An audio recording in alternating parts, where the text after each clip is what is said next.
Assalamualaikum warahmatullahi wabarakatuh. Kami dari kelompok 8 mata kuliah Makroekonomi Syariah akan menjelaskan sedikit mengenai interest rate atau tingkat bunga dalam pandangan ekonomi syariah. Interest rate atau tingkat bunga adalah salah satu variabel penting dalam ekonomi makro.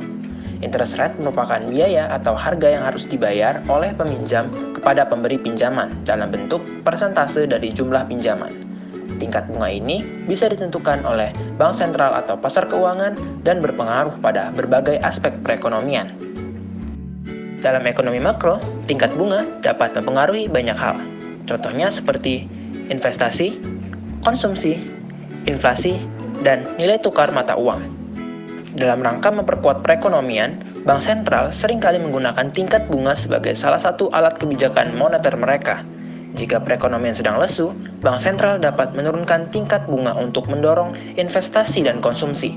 Sebaliknya, jika perekonomian sedang mengalami inflasi yang tinggi, maka bank sentral dapat menaikkan tingkat bunga untuk membendung inflasi. Dalam pandangan ekonomi syariah, tingkat bunga atau interest rate disebut sebagai riba. Riba sendiri dilarang dalam Islam dan termasuk sebagai salah satu dosa besar. Oleh karena itu, dalam sistem keuangan syariah, penggunaan riba dalam segala bentuknya harus dihindari. Sebagai alternatif, sistem keuangan syariah menggunakan instrumen keuangan yang berbasis pada prinsip bagi hasil atau profit and loss sharing atau biasa disebut PLS. PLS sendiri adalah prinsip di mana keuntungan dan kerugian dibagi antar investor dan pengusaha, sehingga tidak ada pihak yang mendapatkan keuntungan tanpa melakukan kerja keras atau beresiko. Dalam sistem keuangan syariah, terdapat berbagai instrumen keuangan yang berbasis pada prinsip PLS, seperti mudharabah, musyarakah, dan ijarah. Penggunaan sistem keuangan syariah yang berbasis pada prinsip PLS ini telah terbukti dapat membawa dampak positif pada perekonomian.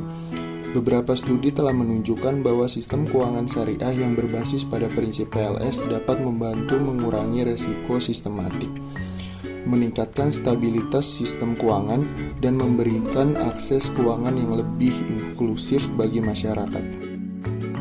Oke, untuk selanjutnya, bagaimana sih model ekonomi Islam ini bisa menggantikan interest rate atau suku bunga dengan metode profit loss sharing atau PLS? Nah, tadi PLS atau profit loss sharing ini merupakan suatu sistem bagi hasil di mana keuntungan juga kerugiannya ini dibagi rata antara pemilik modal juga pengusaha. Pemilik modal itu akan jadi mitra pengusaha dan akan mendapatkan bagian nih dari keuntungan yang diperoleh. Sedangkan kalau misalkan usahanya itu lagi mengalami kerugian, lagi down, maka pemilik modal juga akan turut menanggung kerugiannya. Jadi ada risiko keuntungan dan kerugian yang dibagi secara adil antara pemilik modal juga pengusaha. Nah, si prinsip PLS ini bisa juga diterapkan dalam instrumen keuangan seperti ada akad-akad yang kita kenal, itu ada akad mudharabah, ada akad musyarakah yang biasanya itu digunakan untuk mendanai proyek-proyek produktif ataupun usaha-usaha yang membutuhkan modal. Nah, tapi dalam prakteknya seringkali nih implementasi PLS ini nggak selalu mudah.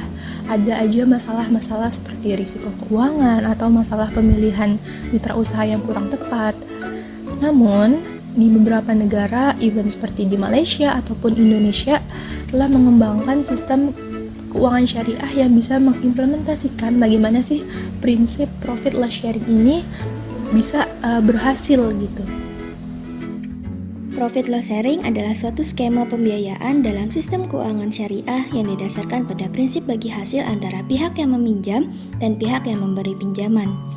Dalam skema ini, modal yang ditanamkan oleh pemberi pinjaman akan digunakan oleh pihak yang meminjam untuk mendanai proyek-proyek produktif atau usaha.